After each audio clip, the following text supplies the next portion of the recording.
alasan Pak Prabowo itu kemarin rahasia ya? Oh bukan, masalah etika bukan rahasia. Tidak semua. Tidak semua. Sebagian besar alasannya rahasia. Tidak semua. Penjelasan Bung menjelaskan bahwa tadi sampai detil loh beberapa poin. Tidak Sektor semua, pertahanan tadi nggak menjadi rahasia karena Bung udah menjelaskan ke publik tuh tadi itu.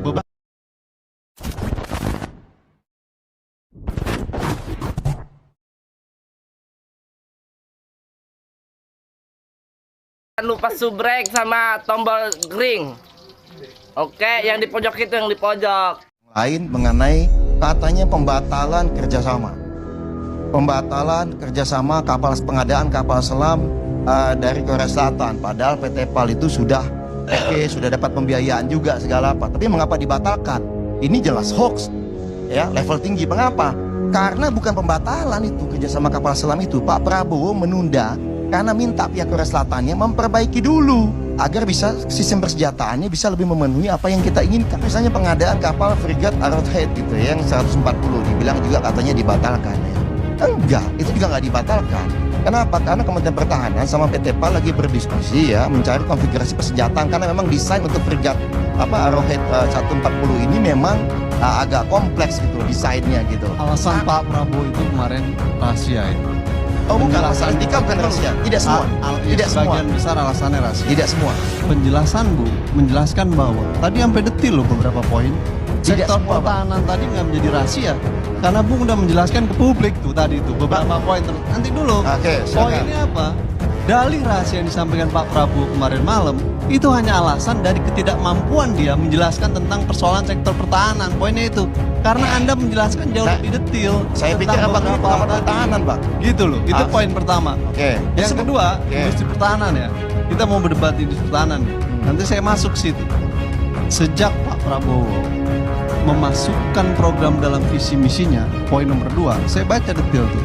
Meningkatkan kekuatan industri pertahanan dalam negeri. Sudahlah. Saya ini riset soal industri pertahanan sudah hampir 20 tahun lebih karena pernah dosen industri pertahanan ya. Semua kandidat diskusi industri pertahanan itu hanya lip service semua. Faktanya tidak ada yang membangun kekuatan industri pertahanan secara sungguh-sungguh. Apalagi Pak Prabowo. Nanti saya kenapa Pak Prabowo saya tekankan ya. Karena industri pertahanan itu teriak semua Bang. Baik dari dukungan anggaran, komitmen politik, pembelian. Orang lebih seneng belanja di luar Bang Karni. Kenapa? Dugaan permainan. Kalau di luar nggak kelihatan.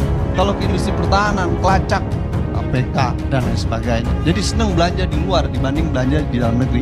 Akhirnya orang diskusi bersembunyi di TOT. Aduh, TOT itu udahlah kita diskusi yang sangat rumit dan kompleks. Gerindra, Pak Prabowo selalu menyatakan bahwa memperkuat cinta tanah air, industri pertahanan, nasionalisme. Saya bilang itu semuanya sudah tuntas, tidak memiliki dasar yang kuat sejak Pak Prabowo mengajukan Omnibus Law bidang pertahanan. Itu yang nggak selesai. Kenapa? Omnibus Law bidang pertahanan itu menggeser paradigma pertahanan Indonesia dari kemandirian pertahanan menuju liberalisasi pertahanan. Di dalam Undang-Undang Industri Pertahanan yang lama, Tier 1, Tier 2, Tier 3 swasta nggak boleh masuk. Ada beberapa tier yang nggak boleh masuk. Khususnya di inti, di lead sektor nggak bisa masuk. Lalu kemudian asing, di Undang-Undang Pengelolaan Modal Asing nggak boleh masuk di isu-isu persenjataan dan lain sebagainya. Itu Undang-Undang Industri Pertahanan lama. Kenapa? Semangatnya adalah membangun kemandirian pertahanan.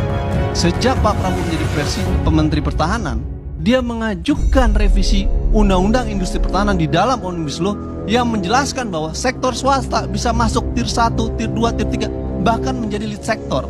Yang kedua, investor asing bisa masuk. Jadi dari mana nasionalismenya? Orang dia membuka ruang liberalisme.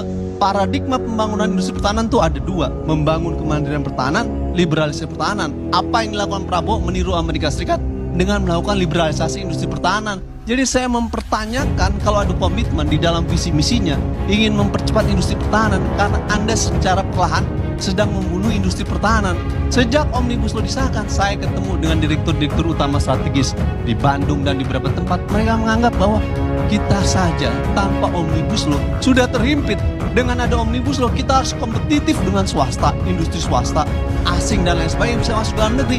Jadi kalau Anda bilang ingin memperkuat industri pertahanan, dari mana Anda mengesahkan Omnibus Law? Saya ini demo Omnibus Law, salah satu yang demo pertahanan. Jadi itulah, itu faktanya.